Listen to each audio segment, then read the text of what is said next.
खुलुमबाय दिनै बडलेण्ड इंखं टेलिभिजननि स्टुडिय'आव आं मिथिंगा बसुमतारी। दिनैनि गाहाय रादाबफ्राव दङ।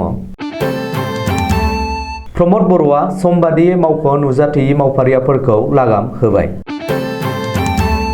बाक्सायाव मैनि गाग्लोबनायाव सासे सुबुंनि जिउ खहा। जोबथेसालिनिफ्राय गनाय उनावनो शेरमान आलीनि बेफ्रुसार बानबुंथि। अनिमेष भुइया बुथारनाय जाथायनि गुबुन सासेबाव दायनिगिरि हमदों। बिजनी बर' बाजाराव लामा जाब्रबथायजों सासेनि जिउ खहा। तामुलपुर आंगारकाटा आरो गड़ेश्वर बाङालिपारायाव हाग्रानि मैदेरा गासै 7 नखराव न' सिफायलांदों। दानिया आबुं रादाब।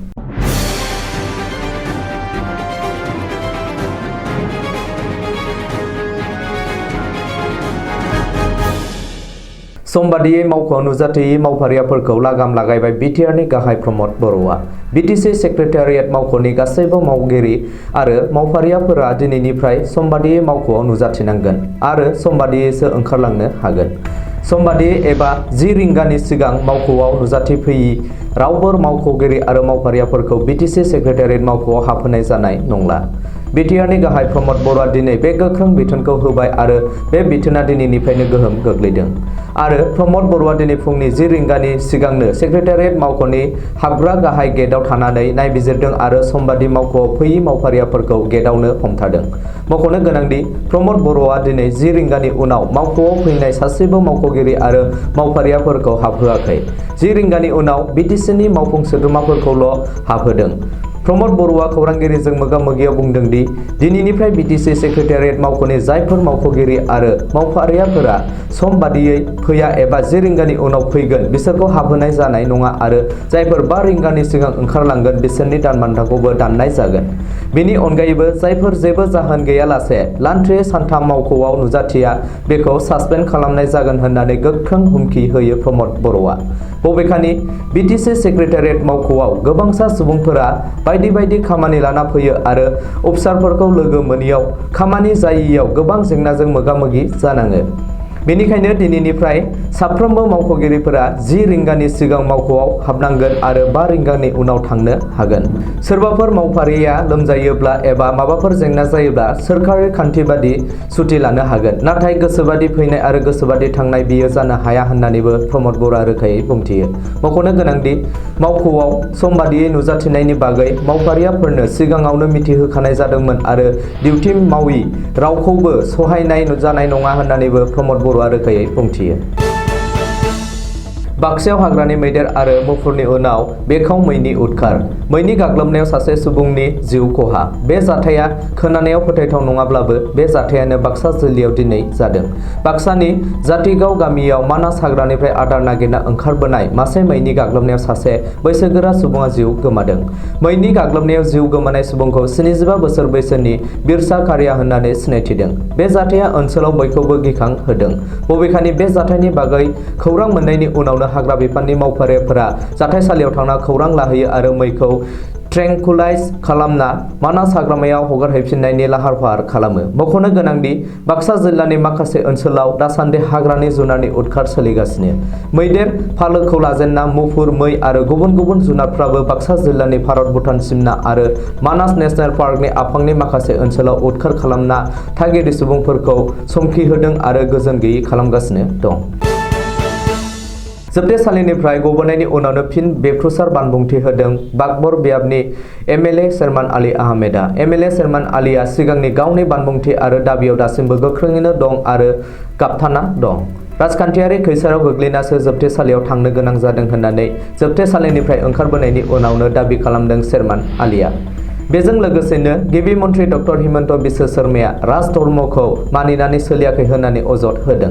शेरमान आलीआ खौरांगिरिनि सिगाङाव बुंदों दि दानि सोरखारा आसामनि रायजो राजाफोरखौ मोनथारनो गोनां मोनथायनिफ्रायबो गोजान जाहोदों। बबेखानि जोबथेसालियाव थानाय समाव कंग्रेस दोलोनिफ्राय जेबो रोखोमनि मदद मोनाखै होननानै फोरमायदों कंग्रेसनिफ्राय होखारजानाय एमएलए शेरमान आली आहमेदा। 2 दान 4 साननि उनाव शेरमान आलीआ दिनै जोबथेसालिनिफ्राय उदां जाबाय। रिपर्टनि बायदिब्ला शेरमान आली आहमेदा आलिया दिनै फुंनि 6 रिंगायाव जोबथेसालिनिफ्राय ओंखारबोदों। शेरमान आलिया जोबथेसालिनिफ्राय थोंजों गावनि एमएलए हस्टेलाव थाङो आरो बेनि उनाव गावनि बिया बागबराव रावना होयो। मख'नो गोनांदि आसाम आन्दलननि मुंख्लंफोरखौ लाजि फोनांनायनि दायाव एमएलए शेरमान आलिखौ पुलिसआ हमनानै जोबथेसालियाव सोदोंमोन। ओरैहाय मुंख्लंफोरखौ लाजि फोनांना एरेस्ट खालामजानायनि उनावनो कंग्रेसआ शेरमान आलिखौ दोलोनिफ्राय होखारो। आसाम नाङै सोमावग्लुंनाय जरहाट हानजायारि गाग्लोबनाय एबा आसु दैदेनगिरि अनिमेष भुइया बुथारनाय जाथायखौ लोब्बा लाना आरोबाव सासे दायनिगिरिखौ पुलिसआ हमनो हादों। अनिमेष भुइया बुथारनाय जाथायजों लोब्बा लाना सुशान्त शर्मा मुंनि सासे सुबुंखौ गुवाहाटी नोगोरमानि पल्टन बाजारनिफ्राय पुलिसआ हमदों। बबेखानि पल्टन बाजार पुलिसआ सुशान्त शर्माखौ जरहाट पुलिसनो गथायना होबाय होननानै मिथिनो हादों। मख'नो गोनांदि अनिमेष भुइया बुथारनाय जाथायखौ लोब्बा लाना हमजानाय दायनिगिरिफोरनि बिबाङा सा 15 जाबाय। ओरैहाय बे हिंसायारि जाथायनि गाहाय दायनिगिरि आरो पुलिसनि गारिजों जाब्रबथायाव जिउ गोमानाय कला लरा एबा नीरज दासनि बिफा महन चन्द्र दासखौ जोबथेसालियाव दैथायहरबाय। महन दासजों लोगोसे चिरन्जीत दासखौबो जोबथेसालियाव दैथायहरबाय। मख'नो गोनांदि नीरज दासआ थैनायनि उनावबो सा 14 दायनिगिरिफोरखौ हमनानै पुलिसआ अनिमेष भुइया बुथारनाय जाथायनि सायाव गोख्रोङै नायबिजिरगासिनो दं। महन दासजों लोगोसे सा 7 दायनिगिरिफोरखौ पुलिसआ 5 साननि थाखाय जिम्मायाव लादोंमोन। बिनि साननैखौ जोबथेसालियाव हरनानै गुबुन सा 5 खौ आरोबाव 7 साननि थाखाय पुलिसआ गावनि जिम्मायाव लाबाय। चिरां जिल्लानि बिजनी बर' बाजाराव मंगलबार खालि फुङाव लामा जाब्रबथायजों सासे सुबुंनि जिउ खहा जादों। थैनाय सुबुंखौ बङाइगाव जिल्लानि सौरागुरि गामिनि थागिबि 27 बोसोर बैसोनि निरन्जन सरकार होननानै पुलिसआ सिनायथि होदों। पुलिसनि सुलुङाव फोरमायनाय बायदिब्ला सौरागुरि गामिनिफ्राय बिजनी फस्लाबारियाव राज मिस्ट्रिनि खामानि मावनो गावनि पालसार बाइक AS 19 B3321 जों थांबाय थानाय समावनो बांद्राय गोख्रै सालायलांनायनि जाहोनाव गाव हारसिङैनो लामा जिंनि मोब्लिब खुन्थियाव सौदावहैदोंमोन आरो जाहोनाव मिस्ट्रि निरन्जन सरकारा जायगायावनो जिउ गोमादों। नोजोर होनो गोनांदि बे मोनसे लामायावनो समबारखालि खामारगुरियाव बलामगुरिनि नारायण नम दास मुंनि सासे बिजनी कलेजनि फरायसायाबो गाव हारसिङैनो मोब्लिब खुन्थियाजों सौदावनानै गोब्राबै जोखोम जादों आरो उननि समाव पेटागाव CSC निफ्राय फखरुद्दिन आली आहमेद बरपेटा मेडिकेल कलेजाव रेफार खालामनाय जादोंमोन। बाक्सा जिल्लानि तामुलपुर महकुमा बेन्दोंआव आंगारकाटा गामियाव समबारनि हराव हाग्रानि मैदेर फालोआ फैनानै गासै मोन 7 नखरनि गं 7 थाग्रा न'खौ सिफायनानै थेर-बेथेर खालामलांदों। हाग्रानि मैदेरजों न' सिफायलांजानाय नखरा फारियै गौतम सागर परिहार, रीता परिहार, राजेन मुन्डा, लुकु मुन्डा, परेश मुन्डा, रबि मुन्डा आरो सुमारी मुन्डा। आथिखालाव बिसोर गासैबो मैदेरजों न' सिफायजानानै थानो थाखाय हालाय-हाफाय जानांदों होननानै सुलुङाव फोरमायदों। बेनि अनगायैबो गरेस्वरनि बाङालिपारायाव हाग्रानि मैदेरा हरनि समाव फैनानै जोबोर दुम-दाखाल खालामफैनायाव आबादारिफोरा जोबोद खहा जादों होननानै मिथिहोदों। दिनैनि रादाबा एसेनोसै। गोजोन्थों।